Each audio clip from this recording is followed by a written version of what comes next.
how can you grow? How can you build if you're constantly kept under ain't the supposed to. And that's when I told myself, I can never go back. My eyes are open. I know too much. I've seen a different lifestyle too much. Why would I choose something that clearly is not a choice that I would make for myself? Plug. YouTube.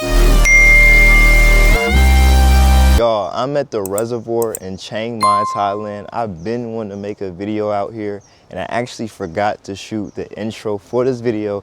But for today, I have a special guest today who will be sharing her perspective on how she's been traveling and living abroad for a good amount of time now. So with that said, let's go ahead and jump into this interview.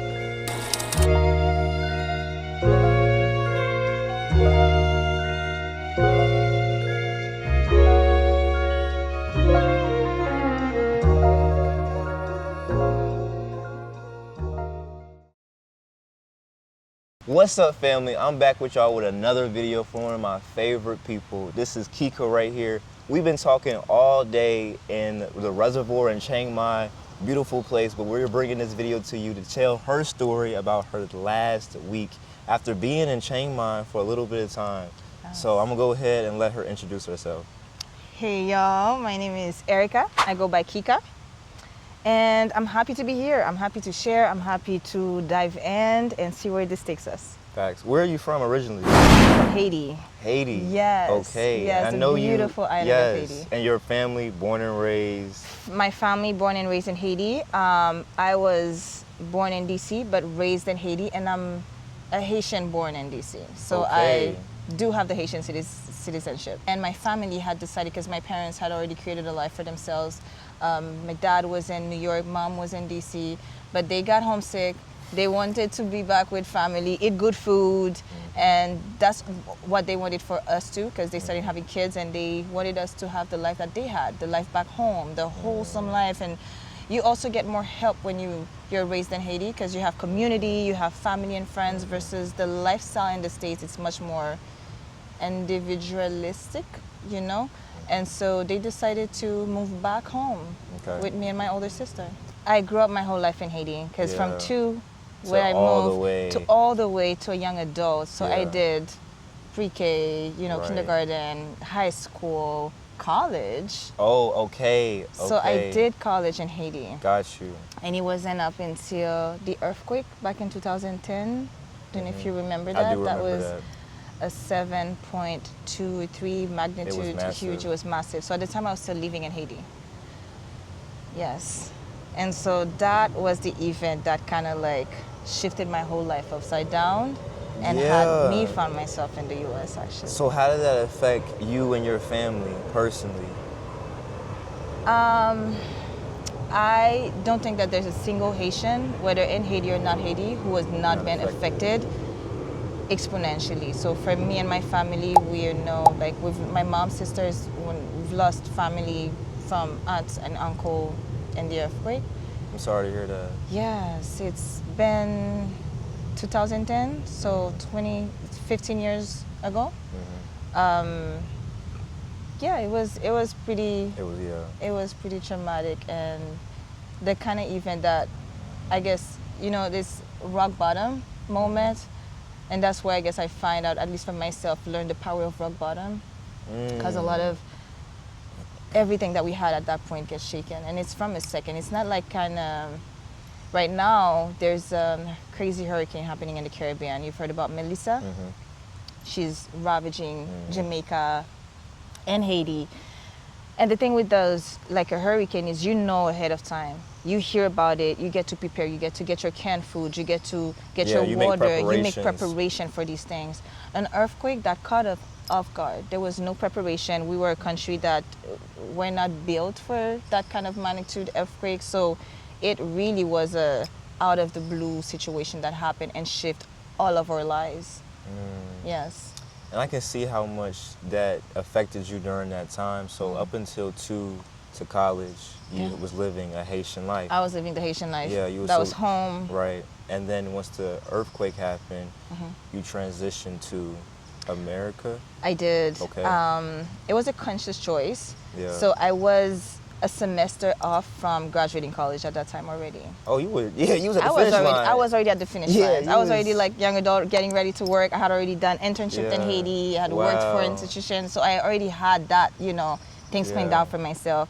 And it was a choice because majority, like in Haiti, a lot of, at least in my peers and in my social circle, people usually go for their, you know, college degrees outside of Haiti. Right. There tend to be a preference to get better jobs, American jobs. Correct. You know, you tend to have, there's definitely favoritism there when you have a degree that is from outside and you come back and it's like, oh, I've studied in France, or I've studied in the US, I studied in Canada. But for me, I remember being very conscious because I did have those opportunity and choices to leave, to study outside of Haiti. But I chose to stay. And I love that, Yeah. It was important for me to stay. I chose to stay. So it wasn't until after the earthquake, and even after the earthquake, it took some time, like it was a few months after, because we were still having the aftershock that lasted a lot of months, that I ended up deciding to go. But it was never to leave Haiti. It was just, let me go take a breather for now, because now my mental health is getting to a point where it's a lot, you know, it was a catastrophe. It was something that we did not expect to leave, you know. It was from losing people that you did not expect out of nowhere, plus you having friends and family that are every day. It's like, did you hear? We find it doesn't feel exactly. Yeah. It did not feel real. It really felt like this is a dream, you know. And at some point after the earthquake, I had started, because I couldn't stay idled. At least me and a friend of mine, I remember, I take my car, drive to the hospital, and see whatever help was needed. Because at the time, we had a lot of Doctors Without Borders flooding Haiti. The community, all people had to step in and step up at that time. Was stepping up, not yes and no, because a lot of people were still in shock. People losing their kids, their husband. I have friends that lost their whole family in one day, 1 second, you know, and I mean the house collapsing with mom, grandmother, sisters, everyone in the house, baby, just in 1 second. So there was a lot of reconciliating with what is happening. And people grieve differently, people leaving things differently. But in that time, the international airport was shut down, as you can imagine, because it's not safe, you can't travel. But, you know, the Americans always have this thing, wherever travel that happens in the world, the U.S. is very good in coming with, you know, the U.S.-based plane, military plane. Get there, people. You get to go. They're very diplomatic. Very, very. You have your little ego. Yeah. You can go. And then you had, of course, Doctors Without Borders, Red Cross, all those organizations that usually comes in times of crisis that were allowed to land. But other than that, nobody. So, and there was still movement happening, because when you have a huge earthquake that happens, the earth continues. The aftermath. Correct. The tectonic plates are still shaking. Exactly. Yeah. And damage happened during those times. There's a lot of people who lost their lives, not during the earthquake, but during the aftershocks. You know? Yes. Houses that probably this, and they look like they stayed. And then it's the aftermath that, created a lot of damages. So it was still very risky. For some time, and a lot of those doctors that were coming and offering help, there was a huge language barrier, because in Haiti, it's speaking Creole and trying to tell people, because you have a huge, you know, I'd say generation of people who became amputees after the earthquake, because, you know, you have blocks and buildings falling people. So now those doctors coming and they need assistance to understand, where do you feel the vein? Do you feel here? Do you do this? So if they're communicating with the person and they don't understand what they're just gonna cut at the safest place. And maybe you could have saved that lift of the flag, but now you're losing everything because it's crisis. In communications. It's crisis. We don't have time to figure out where do you feel the vein or not. So any help that they could use, and anybody that could help translating the doctors and the practitioners, correct. That was help needed. You were making that decision after just a traumatic experience to take that break and go to America. This was your first time as an adult traveling outside of Haiti? No. No. Okay, so let's talk about like what started you coming out. Because I know you were already 2, but you didn't really get to remember. Yes. You know? Yes. Yeah, so, No. Yes. Traveling has been a part of my life very young. Okay. Because my parents exposed us to it. Yeah. So, growing up in Haiti, there were times where we go spend summer vacation at an aunt in New York, or we would go take a family vacation in my parents' So America mom. was a frequent trip. It was a trip that we'd have, not frequent, but yes, more so. Yes, Okay. yes. But I your could say. mom going to New York and. Yes, my parents would take us on Disney trip. We've done trip like no, we really I'm blessed. Yeah, You know, I yeah. really grew up in a with parents that worked really hard to give us a lot of the things that they themselves did not receive. Yeah. You know, and so I've had family vacation. I've done, I definitely had the privilege to have vacation at Epcot and Universal Studio, or going to Canada one time. You know, we drove my parents nuts, and they were like, ungrateful you guys are, because me and my sister, we would fight all the time. But they both worked really hard to allow us to have those opportunities. So we were exposed to traveling with our family, yeah. And when we got older, me and my younger sister, my mom would send us to my an aunt that I had in New York, just to spend the summer, and then come back to Haiti for school. So we would come back to school with new stuff from the U.S., you know? Yeah, clean. Yes. Yeah, no, so, having that traveling background and going back and forth and having those experiences with your family, it's something that you definitely remember. Absolutely, Yeah, and yes. for the people watching now, I know Kika as a very mindful person. Yeah. And it sounds like, you had a lot of experience to create this mindfulness in you.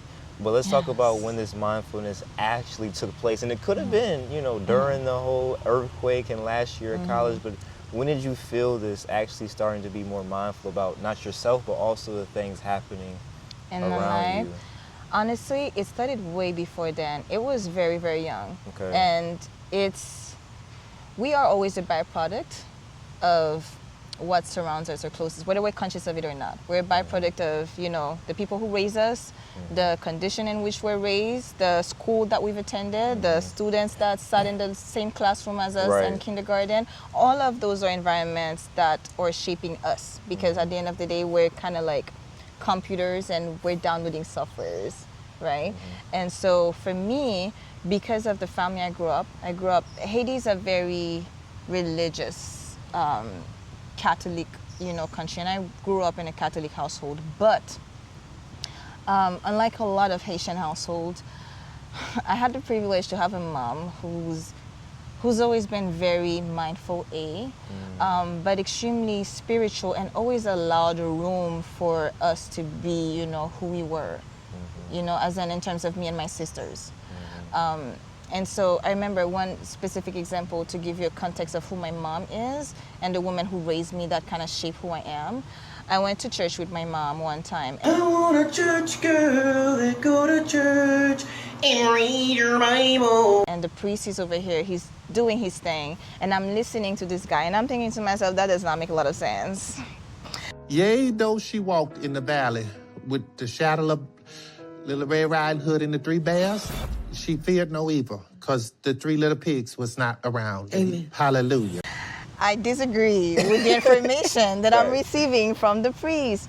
Now, usually from cultures like that where it's so revered, like a priest talking is just like, oh, that's close to God talking, and so that person is never wrong. Right, they can't be wrong. They can't be wrong. Wrong. They're the source of truth. They are channeling Correct, the voice of God. How can you correct. challenge How them? can you And if you are dare? challenging them, then you must be against God. Correct. It's just, that's usually a mindset. So I take it in, heard the whole thing, and definitely, hi, buddy. And I couldn't help myself. I love dogs too much. I ended up just taking it in, got in the car with my mom after service, and asked my mom, and literally turned to mom, and I'm like, so I don't agree with what was said. I don't understand what does it mean? This is why the disciple did this. That's not how I took it. And my mom instantly goes, yeah, I agree with you. That made no sense. this is what I think, Yeah. and this is how I believe it to be true. And she explained it and things, and she allowed not only room for me to come up with this, welcome it, but vulnerable enough to say, yeah, I agree, that's true. Because a lot of time I feel like when it's authority, parents feel like, no, I need to back it up, even if I don't know why. So my mom allowed us to use our brain. She allowed us gave to y'all be space. curious. Yeah, She allowed yeah, us to yeah. be curious. And the other thing I feel that really installed the mindfulness in us is very young. There was this book, I don't know if you're familiar with The Secret. Yes, yes. Heard of it? So there was a documentary basically about the law of attraction.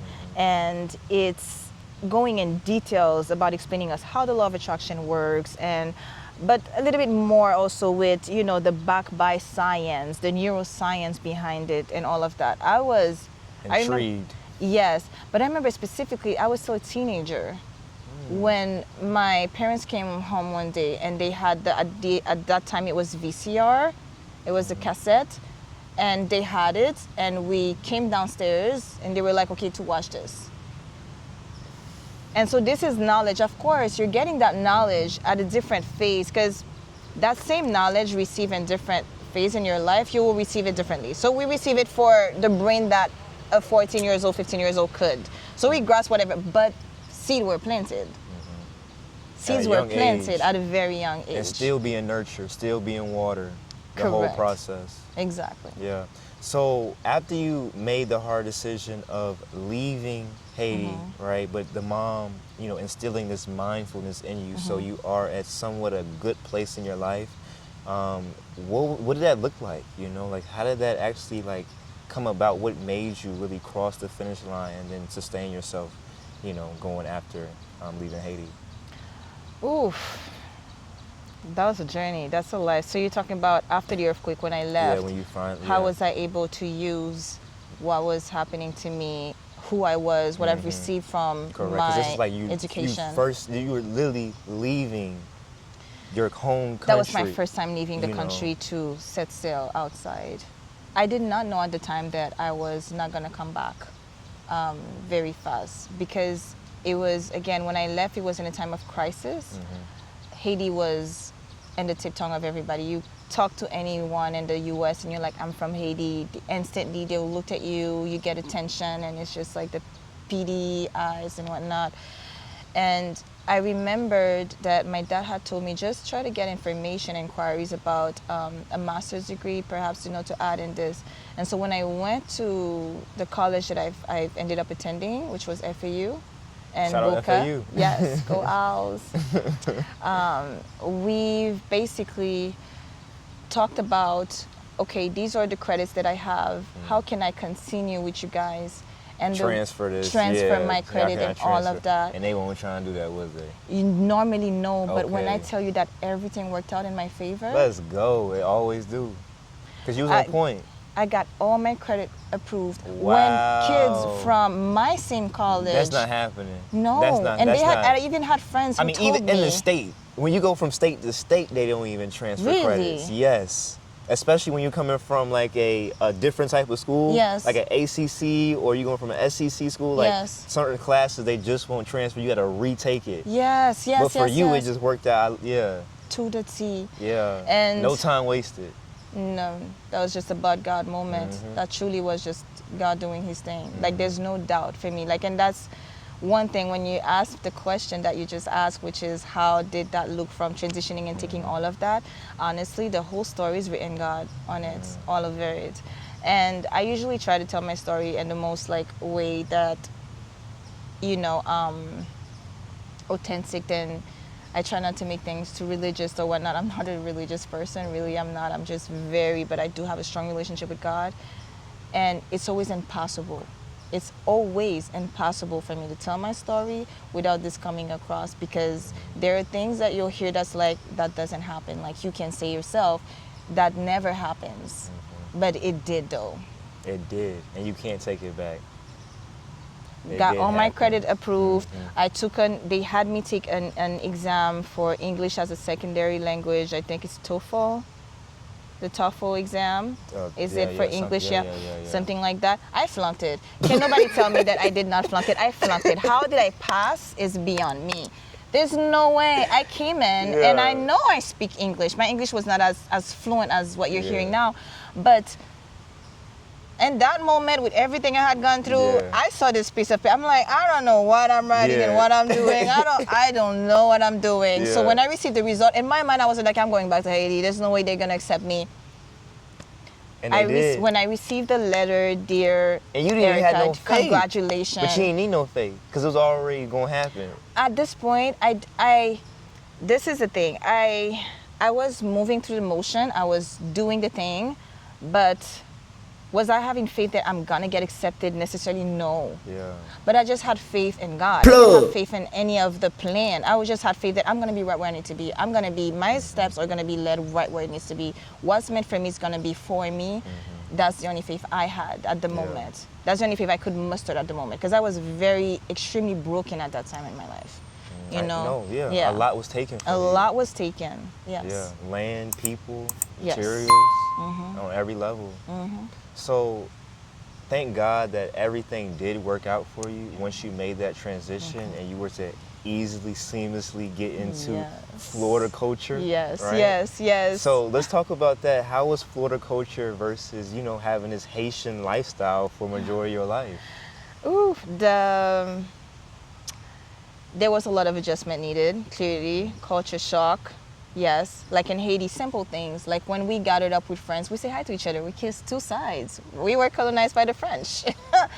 Here, the American culture doesn't have all of that friendliness and that warmness that us Caribbean have, that hugging each other and loving on each other. It was a lot of hi. And so simple things like that made me really stand up, because I'd come to the classroom and I'm like, hi.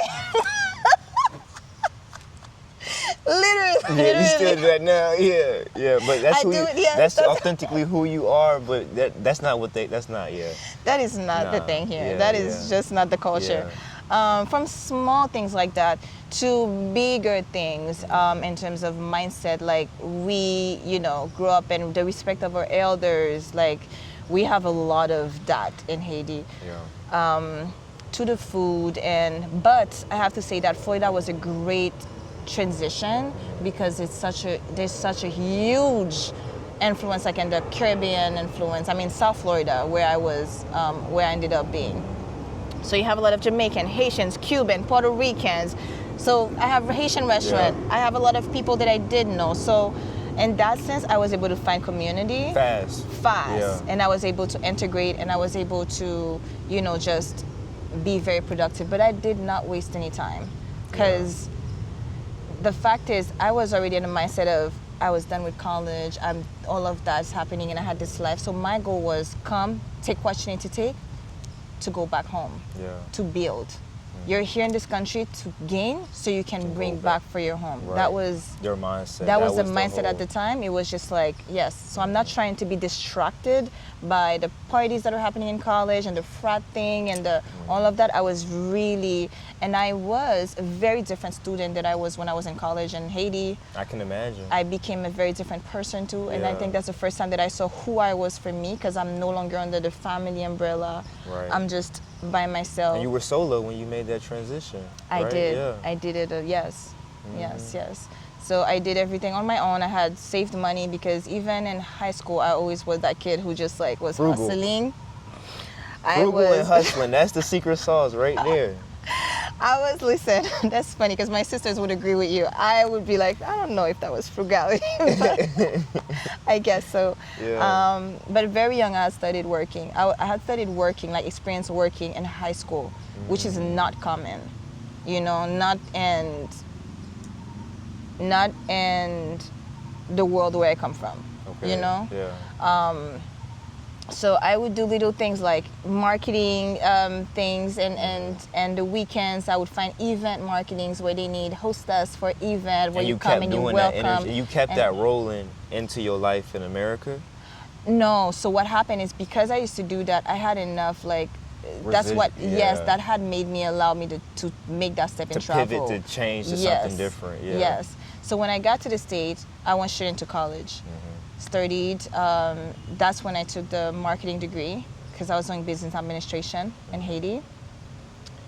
and yeah. Yeah, you took off from there. I took off from there. Yeah, and for the people watching this as well, Kika also told me a lot about her marketing services that she does, and she's spent a lot of time perfecting that as well.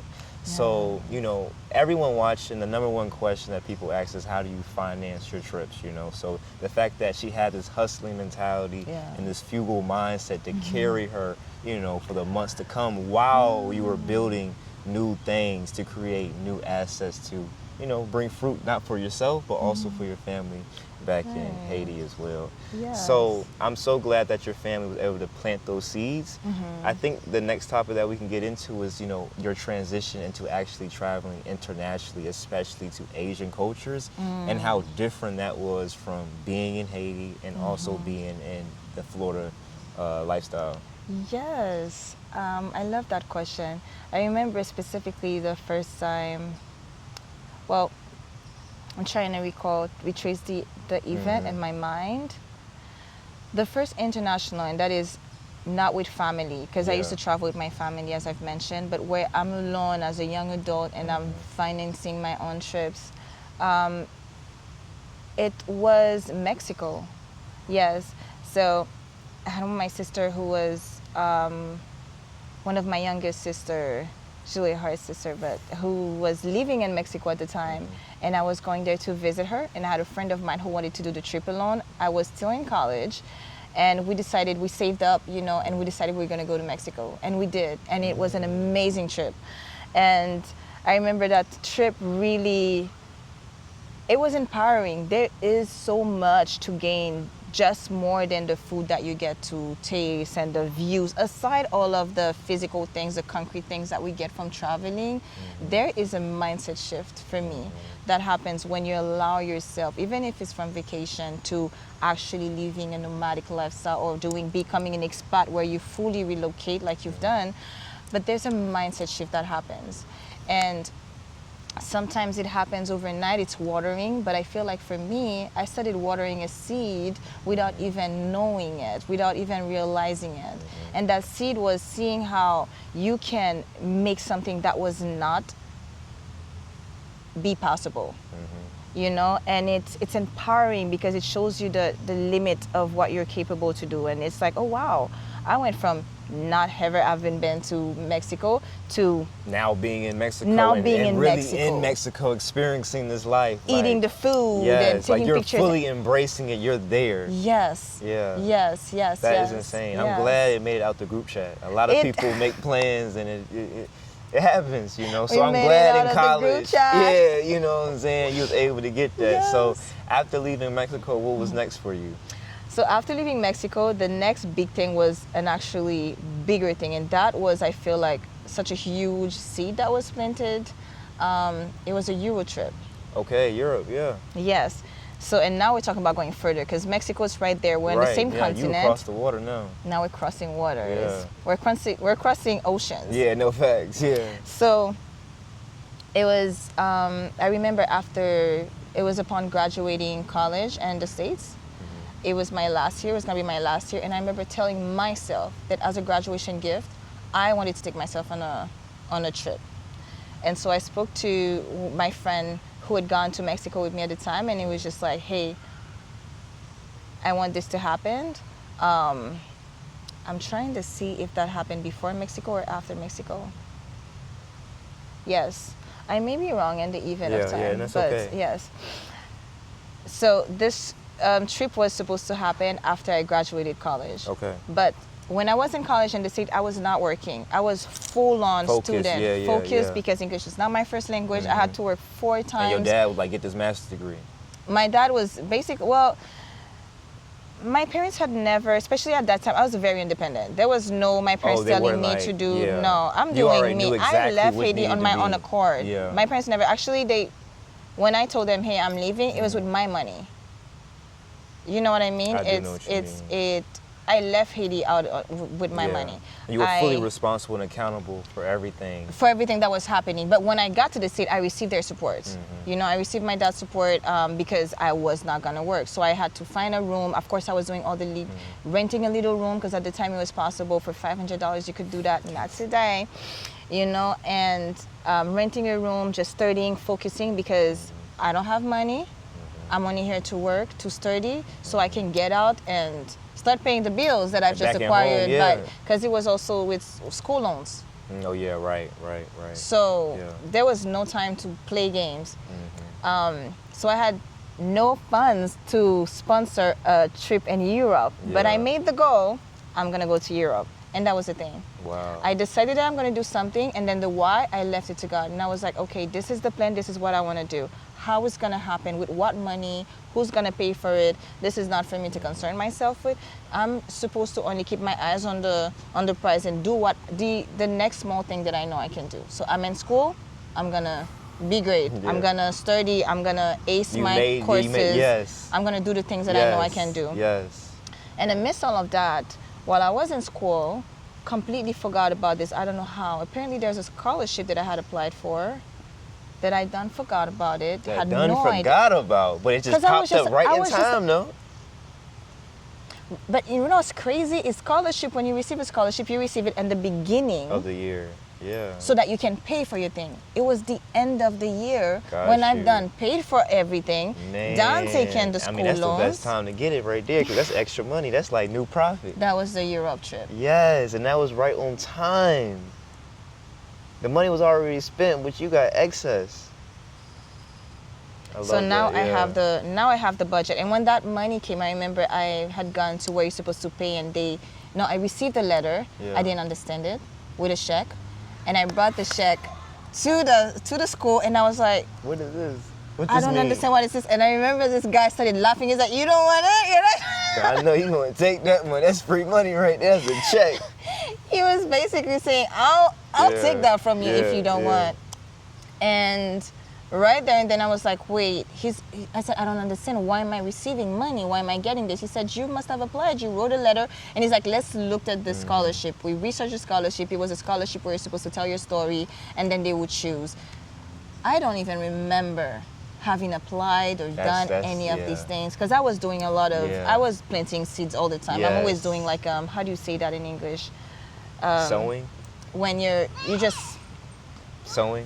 so yes, Sowing, I and guess. like you were sowing, and sowing, then you were about to yes. start reaping, which your reaping was the check.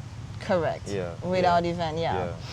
So that came about, and Europe trip Yeah. started planning. Now the Okay. beauty of it is I was planning that with a friend of mine all along. 2 months into it, and to when the day's supposed to happen, I see there's a new airline that is coming up, and so they have low prices to get to fly, where you Yeah. can buy, it was like at the time $800 for a round trip, $700 for a round trip from Miami to Paris. Perfect. Perfect. So I called my friend, I'm like, there's a new airline. You see how things are happening that, so I did not worry about the details. I was just focusing on myself. Yeah. Money came. Fluently. An airline out of nowhere, there's an airline that is now flying for the first time. Yeah, just coming out of thin Did air. not exist, and now they exist, But now and it so they do. have introductory prices. Because, like you said, you are the co-creator. You over here creating every single It has to- it experience, but has you to made the manifest. vision plain. Yes. So what did you get out of the Europe trip? What was the takeaway for you? How powerful we are, how in control we are, how the only limits that we have are our own selves. Plug. You know, you can. So whether you say you can or whether you say you can't, you're both right. Yeah. So which story do you want to be right about? Yeah. And you learned those philosophies coming out of the trip of Europe? Was that the biggest thing that you learned from experiencing coming out of? Because I know Mexico left you with an imprint of like, you know, we did this, we doing Yes, this. I yes, can, you know, can, and then you went yeah. to Europe. You're like, Yeah. I did this again with Yeah, funds. yeah. That came. So That wasn't the biggest thing. The biggest thing was I can do everything alone. And I'll explain why. Because what happened with the Euro trip, I ended up not going with my friend. So when I called my friend and I told her, girl, we have those deals, let's go. She then told me, I'm supposed to buy a car now. And the money that was set for the trip has to go towards a priority for her. And so she no longer could accompany me to the trip. And so her thing was, let's do that next week. And so we had a conversation about that. I said, okay. And she felt so bad. And I said, don't feel bad. It's okay. You have priorities in life. You know, listen. we all have different things to tend to. That's okay. So I hang up the phone and I went in and bought my ticket. A week later, we talk and I'm like, yeah, so I bought my ticket. And she's like, I told you I can't go anymore. And I was like, no, I know. You can't go. You have a car that you need to buy. Yeah, this girl mindful. Yeah, that ain't stopping nothing over here. You still got motion. You got momentum. I'm gonna go by myself. But I remember being very mindful about that, because I remember when I hang up from her telling me she can't come with me, I remember being very clear. I have two choices. You do. Her no's become my no's, Yep.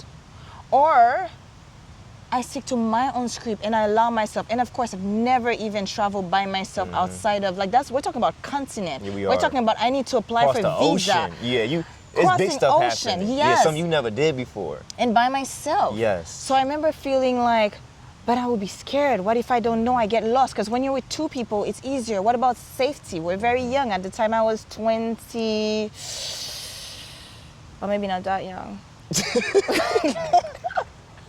All right. What was you thinking? 20. I was actually probably your age, actually. Okay. 25. About 25. Yeah. Because I left Haiti in 23, 24, 25. That was probably, yes. That's when yes. you Yeah. 25. Yeah. And I was conscious of that choice. Wow. I knew. And I even tried to get out of that. So what happened is I'm going to do it myself. I'm like, okay, if she can't make it, I'll see if I can find another friend to do it with me. Let me see if I can find people. And so the big lesson for me was not everybody's going to go where you're trying to go. And sometimes we're so afraid to make that leap by yourself that we're trying to see who can I drag with me in my own journey when your journey is yours. Plug. Stop trying to find people to do that journey with you if that's your journey. You were the one who has the dream. You're the one who wanted to go to Europe. You're the one who had that. And I'm the one who graduated. She had not, you know what I mean? Yeah, it was my graduation list. You had a list. Like, you had the money to back it up as well. The money came to me. To you in your name. Check, seal, Everything delivered. is laid out for you. All you gotta do is go. You gotta take action now. But a lot of time we stay there because we're like, I don't want to do it alone. And that's very few seconds. I didn't dwell on that too much because it was clear in my mind, I'm gonna go. Yeah. But what I realized was, who do I go with then? Right. So I try to make calls. Hey, do you want to? I'm going to Europe. Da da da. And I had a friend of mine who was almost on the fence, and I'm trying. And at the end, I was like, well, we're going along. It's gonna be a solo trip. Trip. Here we come. The first one. First one. And a week into I'm gonna go. A friend of mine who was studying in China, a very good friend of mine till this day, had called me. Both of them. All those people are still friends of mine till this day. She called me, just checking on me. Hey, how you doing? How's it going? What's new in your life? I'm like, it's great. I'm preparing my trip, my Euro trip right now. We're outside. And she tells me, no way, I always wanted to do a Euro trip because she lived in Asia. She had done Asia trip. And she was like, do you mind if I just join you? I was like, yes, please come. So she ended up meeting me in Paris. And together we did 13 cities. Wow. Yeah. Okay. Worked out perfectly. It worked and you out. Enjoyed all the 13 cities as well? Oh my God, yes. It was powerful, good, bad, and ugly. It was great. Because there were, of course, roadblocks. That's going to happen when you travel. But that only shows you that when something doesn't work according to plans, it shows you that you already have all the tools. You'll just figure it out. Every time. Every time. Yeah. Got kicked out of a train. Okay, let's take another train. What did we do wrong here? Or we booked something and that was not what we wanted to do. Okay, so for me, it showed me that no, things are not, it's not that things are, when you go out, things are going to happen according to plan. It's just that you trust yourself to be able to handle whatever curveball is going to come. Yeah. And you start in this traveling journey and having a foundation in Haiti as well.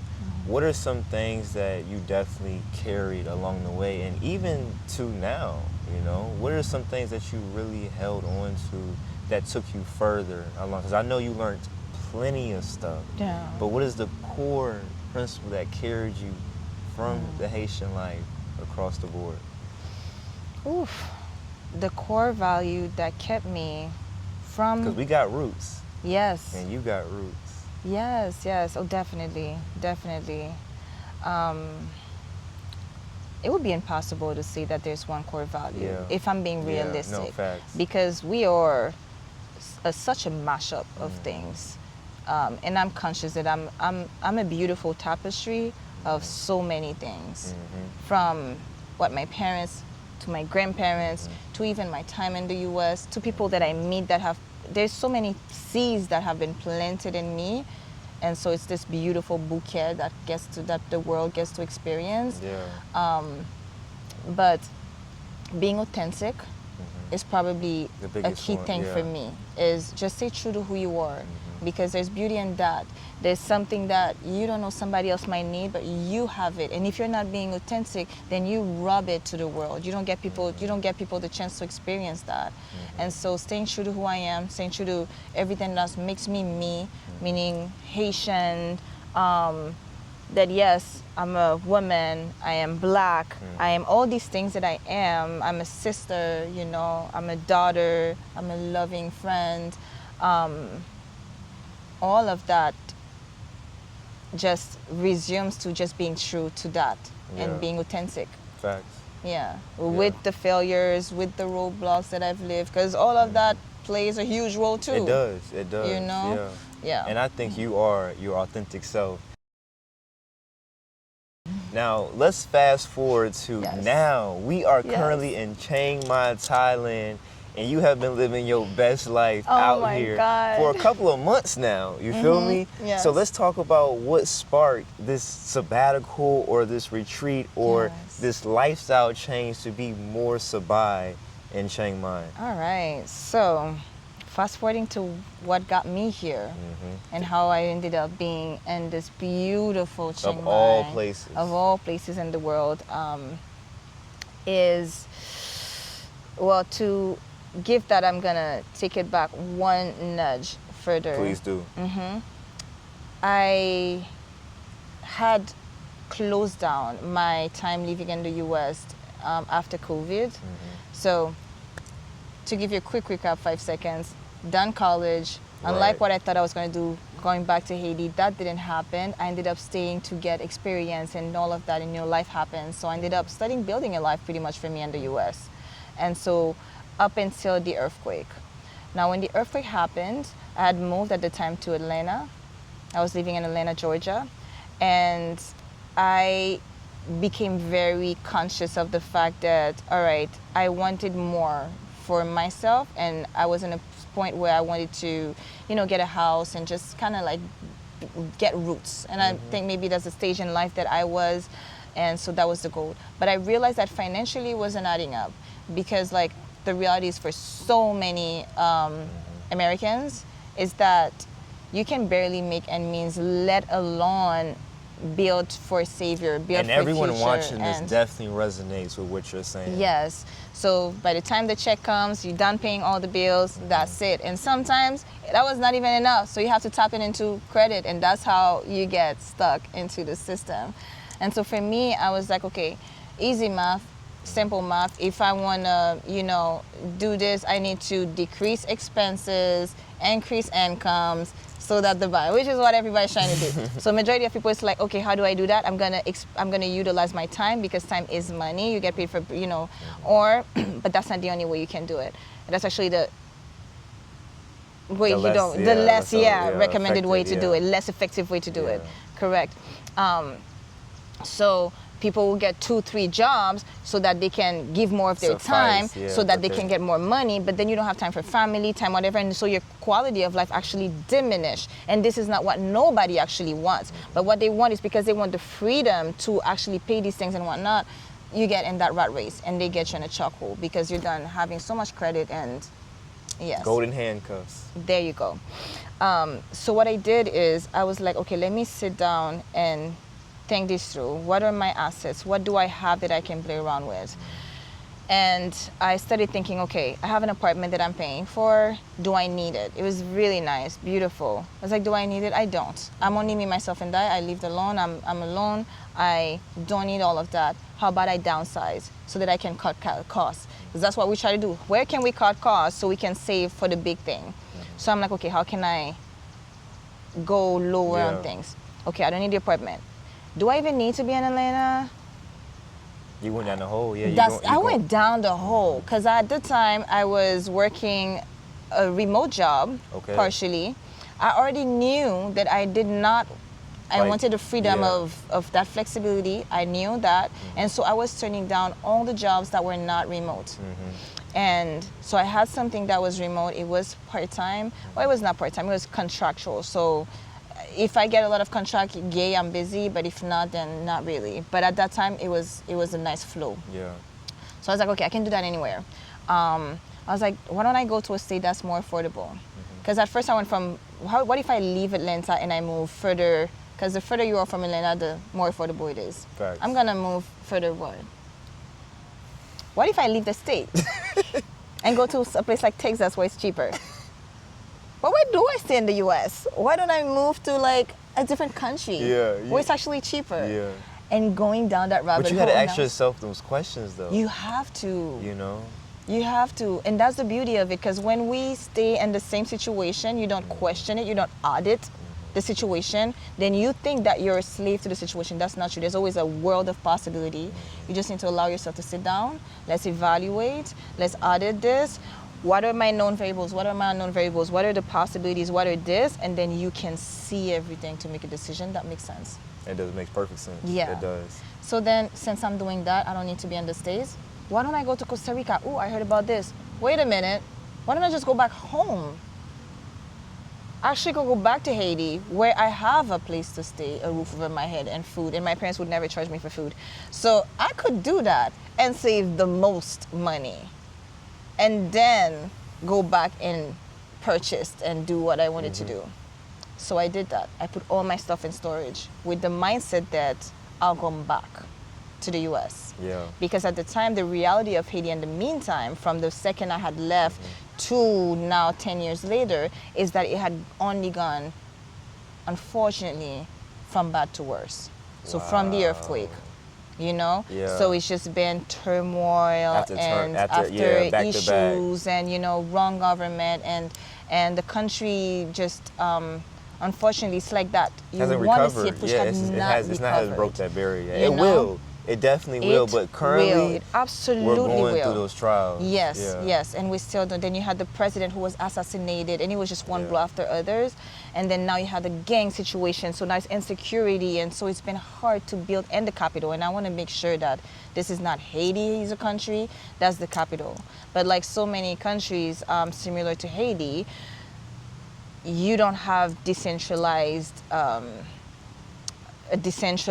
want to say, power, whereas, for instance, you know, each state kind of function on their own, but everything in Haiti is depending on the capital. So if you have the heart organ is unable to pump Yeah, then everyone else is blood dying. to the Yeah, other that's the root. organs, That's the source. it's going to affect the Yeah. whole body It's as a whole. corrupted at the root. Yeah. Exactly. So that's what Haiti is going on. So yes, Port-au-Prince is in crisis and has been in crisis. And so for me, I had to make peace with that dream of me to being able to go home and build home and give everything that I can to my community. Yeah. I was like, okay, I guess the States is closer. That's the second best thing. That's where I studied. I have community here. That's where it's going to be. And so I put everything in storage, going back to Haiti, just so that I can save some money to go back and get a mortgage and live the American dream. During that time, I get another job, remote, Okay. full-time job. And now I'm fully in my field. It's a senior account manager for a marketing agency in Haiti. Wow. And yes, and so now I'm like, okay, working and managing pretty like well-known Haitian brands. Right. I'm in my field. I'm loving what I'm doing, working on campaigns and all that. Now this job is fully remote, and I negotiated that way. And so I have the freedom to be anywhere. So while I'm in Haiti and I'm reliving, I'm realizing that, wow, this is not the Haiti that I left. And I've always been mindful at that time that I want to create the best life for me. And you can't do that if your environment is not supporting this. Plug. And what I mean by that is if I want to create abundance, but all I'm seeing is scarcity, it's going to be harder, not impossible, but harder for me to visualize. And I'm not talking about abundance only money. No, I'm talking about an abundant life, abundant of love, Health, abundant of yes, life, health, everything. all the ways and every aspect. It's going to be hard for me to do that in a place where the energy is so low because of the turmoils that is happening right now. And so 6 months, I think 5 months in Haiti, I said, okay, this is heavy. being in Haiti got heavy. I was always home. I was doing great financially. Amazing. I bet you was. I'm doing amazing. Yeah. Listen, I'm working. Still have a job in the U.S. while I'm still working with the company in the States, in Haiti. Right. Everything is remote. I've set up a very nice thing in my room in Haiti. I have my multiple monitors. You edit, you got all the things. All the you things. ain't lacking nothing. No, you Yeah. know, and I'm pretty comfortable at my parents' house, so I was doing it. But I didn't have a social life because it's the insecurities is so that it robs you of that. You know, it becomes too risky, and it becomes, is it worth it? So a friend of mine who lived in Luxembourg invited me to come visit. He was like, Kicks, let's get you out of Haiti for a little bit. You need some fresh air. I said, say less. Let's book that flight. Gets me to Luxembourg, and that was a childhood friend. But that friend of mine was working a lot. He was like, hey, the house is yours. You do you enjoy it, go out, get lost, do whatever you want, but I'm going to go to work. So my friend's doing his thing. Meanwhile, I'm working remotely. I'm still working both jobs remotely, but I'm in Luxembourg. And so now I'm experiencing a different thing. For the first time, I'm leaving. I took my job outside of the borders of Haiti. And now I'm in cafes in Luxembourg, and I'm working. And I'm walking the street, and I'm experiencing life in this European country. And I'm having conversation with people. And the very first thing that happened is when I got in a tram, you know, it's like the train. Tram. Yeah. And I was trying to pay for it. And I couldn't see where to pay, so I kind of was like, whoa. And this guy was like, can I help you? I'm like, I haven't paid yet. They're going to come and ask us for a ticket. They're going to kick me out. Little black girl came in those people's country, causing chaos. And I told him, you know, I didn't pay. And he looked at me funny. He was like, this is public transportation. You don't pay for it. Okay? Shock, because coming from the US lifestyle where you pay for everything, it became the first thing that was like, oh wow. Yeah, it was different. If you fall, they don't ask you. The very first thing is to make you okay. The first thing is not gonna be, where's your health insurance card? Before I can even address what you do. Can you afford this? It's making sure you're okay first. And then I started being open to other ways of living, because Haiti is very similarly to the States in that sense. Money talk, you know? And so that was my first time seeing that other people are doing things differently. Oh, wow. So I started venturing out, went to Belgium, went to other countries, you know, where I'm like experiencing. And now I'm asking my friend who lives in Belgium, because I go to visit her, and she goes, yeah, I gave birth. And it was covered by the government. Yeah. And on top of it, I received this and that after that. Benefits. Benefits. Yeah, you don't know nothing about no benefits. And I'm hearing, comparing with friends of mine who live in the States, gave birth, kids already 3 years old, but she's still paying the bill from the time that she gave birth. Enslaved. So how can you grow? How can you build if you're constantly kept under you ain't supposed to. And that's when I told myself, I can never go back. My eyes are open. I know too much. I see a different lifestyle too much. Why would I choose something that clearly is not a choice that I would make for myself? Is it because I have family here I'm scared to leave? Is it because, what's my why that's keeping me? Because at this point, I was real with myself. I'm a single woman who has absolutely no dependent. There's no kid depending on me. I'm free to do that. Now there's a choice to wanting to be close to family, and I can make those choices, but I don't have to stay where it's not working for me. The only thing that's going to keep me from making that move is fear, is being afraid of stepping outside my comfort zone. And and that's how it started. I was like, okay. So for 4 years, I've worked remotely. Wow. And I started living my life abroad. So I did the digital nomad lifestyle. That's fire. Fire. So I do have to ask this, because a lot of people watching this will ask the same thing. Do you have any secrets or tips of getting remote jobs and finding that outlet? Because that definitely gave you, you know, a clear path to a better quality of life with that. Yes. And I know everybody's always trying to find that, because that's the thing. And people sometimes take that leap. Is there anything different that you will recommend? Here's the thing. Here's my recommendation.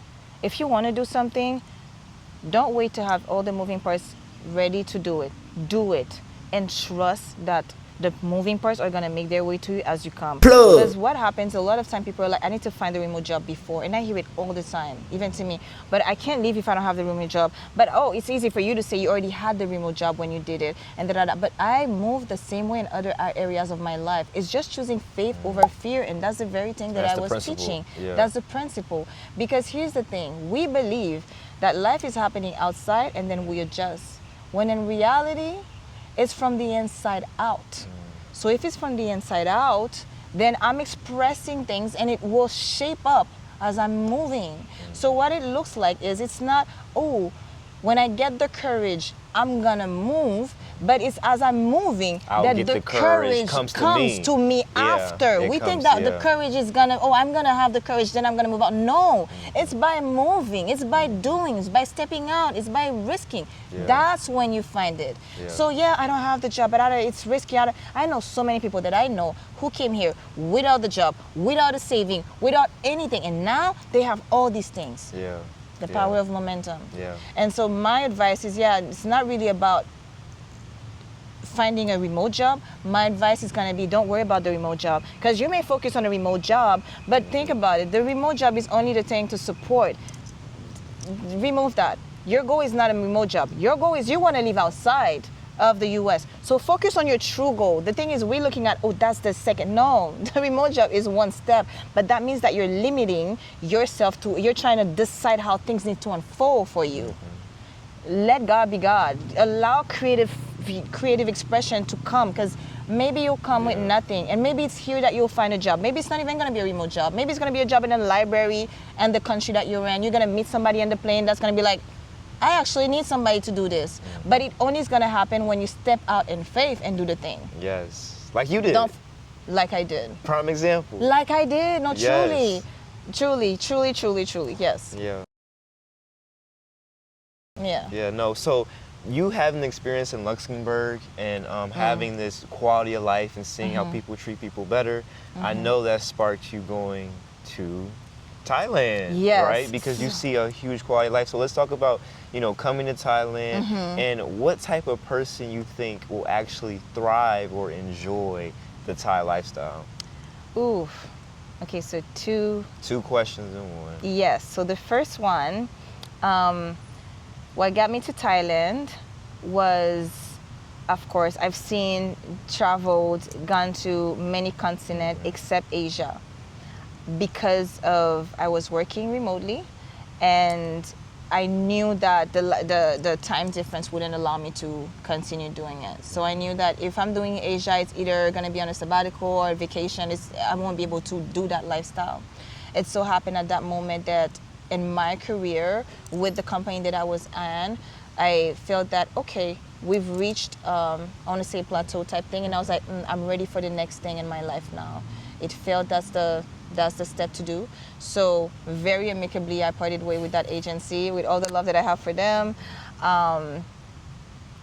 It was a sad to leave type of situation, but I did it again, moving out of faith. And then when I did that, I knew instantly, okay, I'm gonna go on a sabbatical, and I'm gonna be intentional about what I want to create in my life moving forward.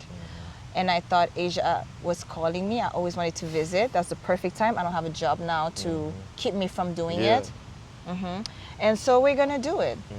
Oh, great, I was wondering. So I took off, and Thailand was the first country that I started figuring out, okay, I'm gonna do an Asia tour. I wasn't sure it was gonna be Thailand, the place that I was gonna sell. But throughout all of my 4 years living in Mexico, I've lived in Spain, I've lived in Colombia, went to Portugal for 2 months. I've done so many places. Every time I meet people that are living a similar lifestyle, and I ask them, where in the world, which country spoke the most to you? Thailand. Wow. Anybody who's done Thailand would tell me Thailand. Wow. I met a group of Americans that was living in Mexico.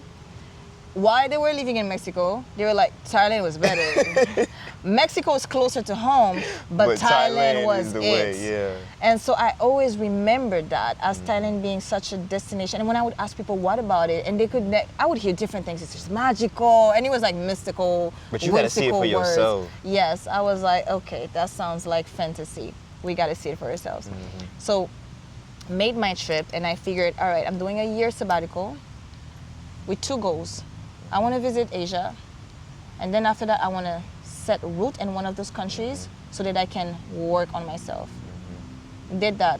I came in Thailand first, visited Thailand, and from there I did Malaysia, Singapore, Wow. Vietnam, and I just felt like after looking at all those places, Chiang Mai called me. It was something about when I first visited here in March, the piece of it, you have to live it. In Haiti, we have a saying, c'est la pula. You just gotta C'est be la there. pula. C'est la pula. C'est la pula. You just gotta be there to get it. You gotta be there to understand it. It's the energy of the people because there is such thing as collective, energy. So meaning if you're in a space where most people are very sad and, which is the case for Port-au-Prince I was explaining, is that you get there and that's the collective energy of the area. So here, collectively as a people, as Thai people, I feel that they are so, at peace and they have this positivity about them that raises the vibration of the place, which makes it, for people who may not know, they can't find words into it, but that's really what it is. That is. No, so yeah. That's very, very well said. And thank you for sharing that as well. And, even this recent week, you just did a mindfulness meeting. And it was a great session. And this being your last week in Chiang Mai and your last session in Chiang Mai as well, I want the audience to understand how that came about and also about future events that you'll be doing. Yes. So the mindfulness workshop was something that I wanted to do as a parting gift. I know it radiate when I speak who I am because I can't hide it even if I want. It's the same is true for everyone. Your essence is gonna shine through you, through your words, to what you do.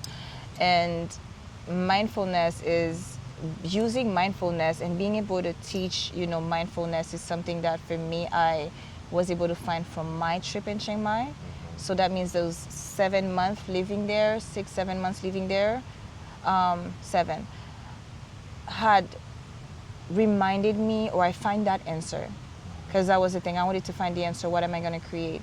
And being there, living there, gave me that answer.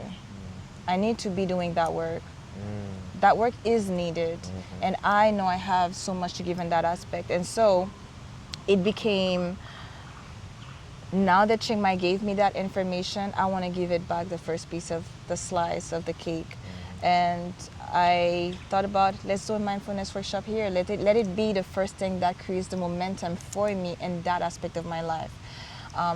I wasn't sure about what to do, but for me it was just more like, just like we're doing now, sitting there and talking about life experiences. It was about gathering people and go based on my own life, live life experiences. These are the tools that I've used that have allowed me to step outside of my comfort zone, that have allowed me to leave the people that I know and love and go venture out in the world and see how it got me.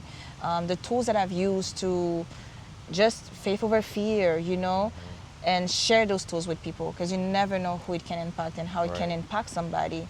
So, yeah. Yeah. So, when's the next one? You're going back home to America. So, when's the next one? How can people find you and stay tapped into these events? Because I'm telling y'all, the events she has, the hosting, you hear her talk right now, but she's a very mindful person and she's sharing a lot of great game and she does an even better job in her personal sessions. So when's the next one's going to be, or have any thoughts about that? Yes. So the next one is going to be in Florida. Okay. Trying to build up the momentum that I just did with that last workshop. So I only made one post on IG because I don't have a platform, to be honest, where I'm like sharing those tools. But these are things that I'm going to be building. I'm definitely going to be working on creating platforms where people can not only just find this, but so I can share more. but I'm having a next workshop in Florida before the end of the year. Okay. When is it gonna be? I'm not sure yet, Okay, but if they stay tuned, they'll know where, what time. None of the details happen, but that's the beauty of just launching it and knowing that everything's gonna come to fruition. I'm gonna prepare it, but before the end of the year, next workshop in Florida. Fire. Okay, and I'm gonna definitely tag your Instagram as well so they can check out that and stay updated. For sure. But with that said, thank you so much, Kika, for taking time out your last week to come talk to us about how you got here and how you transitioned and making the great progress of your mindfulness journey. So with that, y'all, I'll see y'all in the next video. Awesome. I want a church girl that go